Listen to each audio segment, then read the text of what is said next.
Announcement guys, another car, another day. So today guys, meron tayong bagong unit. It's a 2019 acquired Mazda Miata MX-5 RF hardtop siya. Tara! So guys, eto na yon. This 2019 acquired Mazda Miata MX-5 RF. So you can see color painted red siya. And then, mugs niya, it's black. Also, meron tong TPF worth 200,000 guys. Kaya, so pag bibili mo to, sobrang laki ng matitipid mo. Kasi dito naman guys sa likod niya, naka-ducktail na rin siya. Makikita mo din sa body niya, sobrang flawless ng paint niya, sobrang kinis. Body niya intact. Lata yan guys, paikot. And guys, as you can see, sobrang fresh ng interior niya. Steering wheel niya, sobrang fresh niyan.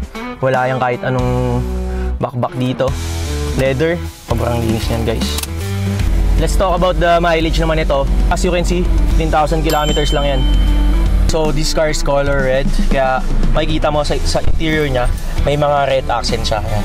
Guys, what's the difference between Miata RF hardtop and the ordinary Miata? Yung convertible niya, this one is automatic na siya guys. Sa engine bay naman tayo.